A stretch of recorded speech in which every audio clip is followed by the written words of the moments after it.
So if you didn't know, an early build of Dinosaur Planet was recently released before it began its transition to Starfox Adventures. As a fan of Starfox Adventures, I thought it'd be fun to play through the two games as far as you could through Dinosaur Planet and see the differences between the two, so let's check it out. Starfox Adventures was a game I really enjoyed back when it was first released. Though most people found it to not hold up to the Zelda formula it was riffing on, and the weird way Star Fox characters were shoved into this game left a lot of people with a soured experience, I still really enjoyed it. But now, thanks to nostalgia, much like Wind Waker, Star Fox Adventures has a little more love out there. So when a late build of the original Nintendo 64 version called Dinosaur Planet was released, it quickly made headlines. Originally, Rare never intended for their action-adventure title to include the Star Fox franchise. It featured Crystal and Saber as they attempted to rescue Dinosaur Planet from destruction, possibly from the evil Sharpclaw tribe. Of course, as you probably know, it was later shifted away from the Nintendo 64, as this was in development late in the system's life, and became a GameCube title.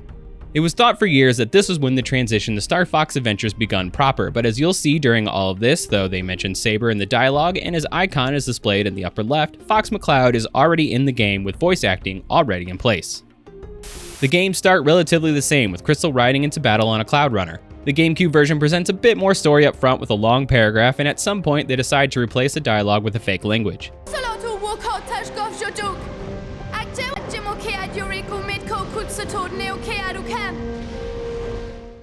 Had a garbled message from the wizard. Something about a floating mountain hidden within a storm. Other than that, the opening plays out in a very similar way. Though there are a few sequence changes and the obvious graphical updates, Crystal fights this warship until they can safely board it. It is here we are introduced to General Scales, though with very different dialogues.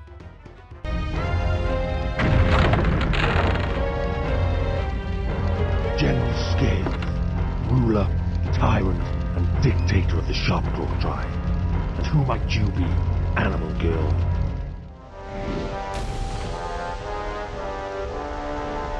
General Scales, Hiku, Kohud, or Taskuki, Eve Dinosaur Planet. Ud Neokraju, Ui Kimo Nekt. In the original N64 version, the General makes a hasty escape and Crystal rides the warship to the Krazoa Palace. This was changed on the GameCube version where Crystal gets thrown overboard and the Cloud Runner rescues her before General Scales flies away. Once at Krazoa Palace, the game takes a similar path at the start but with some major differences in gameplay. Using her staff, Crystal fights her way to the chamber and solves a bit of a puzzle to locate Randorn, who gives a little more insight on what's going on. Randorn, what's happened to you? It was Scales, but I'll be fine. And what about you? No need to worry about me. You taught me well.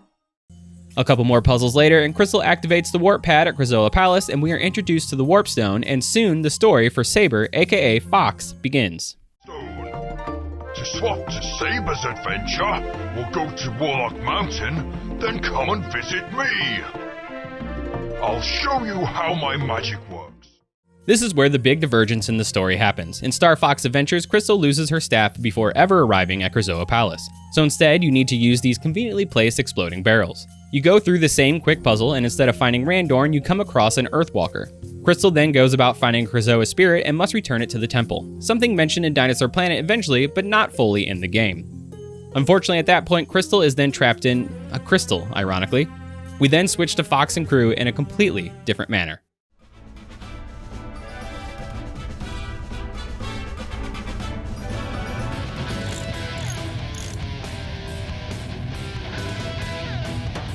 Should be it, Rob. We'll eventually come back around and line up with Dinosaur Planet again soon, but first we need to have plenty of exposition from Pepper and the Star Fox crew of why they would be involved here. Also, this weird shoved-in flying scene. I said I enjoyed Star Fox Adventures, but I didn't say I don't think it has issues. Fox is then tasked with going to Thorntail Hollow and speaking with the Queen Earthwalker. Like any action-adventure title, you won't be able to just waltz in and do just that. You'll need to complete a few side tasks first, such as finding Crystal's staff conveniently sticking out of the ground waiting for Fox to claim it, and a message from Crystal explaining what it even is. After finding some randomly appearing Sharpclaws, Crystal tells you to follow its call and go to another conveniently placed marker. After getting some magic for your staff, you will finally be able to open the door and talk to the Queen Earthwalker. Well, sorta, as Slippy hasn't finished the translator yet. It is at this point that Dinosaur Planet and Star Fox Adventures realign, with Fox needing to rescue the Prince of the Earthwalkers. Once at Ice Mountain, these two scenes play out in a very similar manner. Fox emerges to see a Sharpclaw ship descend, and out comes the Earthwalker Prince to be bullied and escorted by two Sharpclaw guards.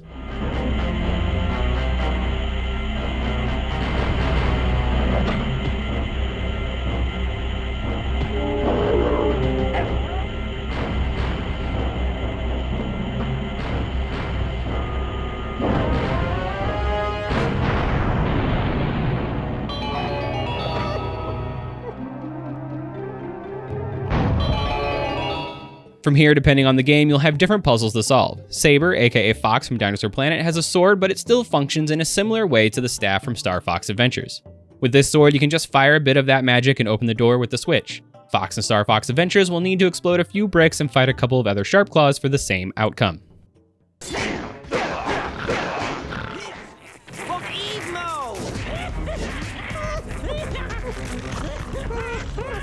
Scaleface! Pick on someone your own size! I am Fox McCloud, lead pilot of the Starfox team. I've come to take the prince back to his home.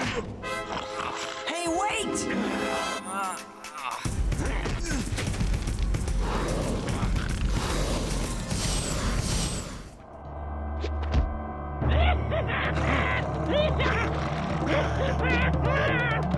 Shut up! Hey, Scaleface! Pick on someone your own size! What? Who's that? I am Fox McCloud, Royal Knight of the Lilat system. I've come to take the prince back to his home. Hey, wait!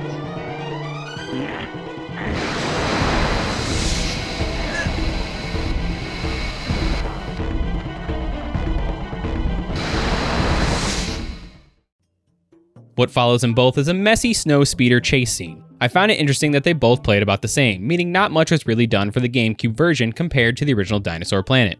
After winning the race in both versions, Fox launches off the bike and lands in the hot spring below in very similar cutscenes.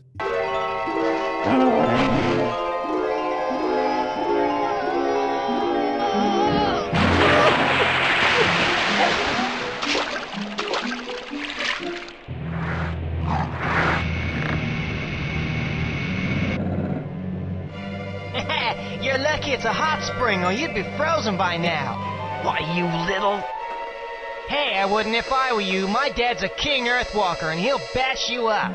I don't think he'll be doing any bashing. He's been captured. That's why I've been sent to rescue you. He's been captured? That's right. So stop moaning and let's get you back to your home.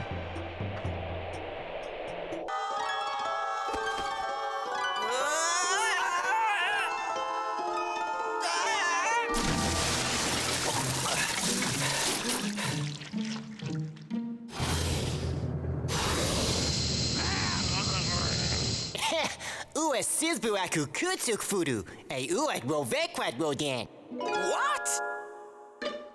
Ua sizbu aku kutsuk furu, e uat rovekwat rodan. I can't understand you. Ua sizbu at hot spring, or you'd be frozen by now. Why, you little... Hey, I wouldn't if I were you. My dad's a king Earthwalker, and he'll bash you up. I don't think he'll be doing any bashing. He's been captured. That's why I've been sent to rescue you. He's been captured? That's right. It was your mother that sent me to find you. Is she okay? She'll be just fine. But we need to get you home. Though the journey and environment is a bit different in each version, such as Starfox Adventures featuring lava rather than just ice and freezing cold water, the end goal is essentially the same. Arriving at this clearing with a single woolly mammoth, a snowhorn, Fox and Tricky need to explore a bit to grab some goodies and feed the mammoth a few alpine roots to get him to knock that ice block down so they can climb up to the next path.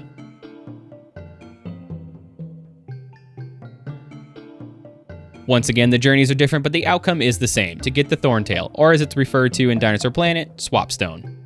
But this is where Dinosaur Planet begins to show the cracks in this build. In Starfox Adventures, Fox and Tricky will fight some Sharpclaws along the way, meet a few other Snowhorns, and eventually have to bribe a Sharpclaw guard to enter a canal or sewer system to return the Thorntail.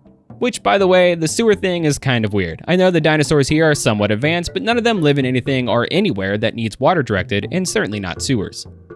In Dinosaur Planet, there are a few annoying enemies that like to shoot from the trees or pop out from the ground, but mostly Fox and Tricky are left alone. But at 2 points, there seems to be nowhere to go.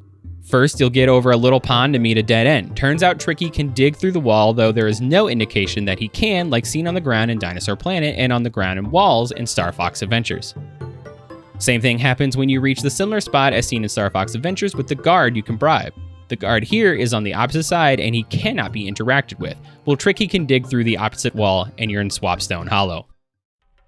Swapstone and Thorntail are very different locations between the two games. The Warpstone is here, as is the store, though it's pretty broken in Dinosaur Planet.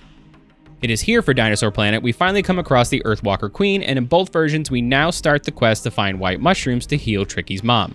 Though glitchy in Dinosaur Planet, both versions have you descend into a cave to gather the bulk of them. In Starfox Adventures, the task is much more complicated, needing you to solve a few puzzles, blow up the right walls with these plants, buy a lantern from the shop, collect fireflies, and navigate through a dark maze. In Dinosaur Planet, you basically just go down the hole and find the white mushrooms amongst a few enemies and the large poisonous red mushrooms. It was again not easy to figure this out, as the vines to climb up to get to this hole weren't exactly easy to see on the N64. Once you have all of them, you'll learn about the Force Point temples and a similar but different cutscene in each version. Warned me you would be like this. The planet needs your help. This is a Force Point temple.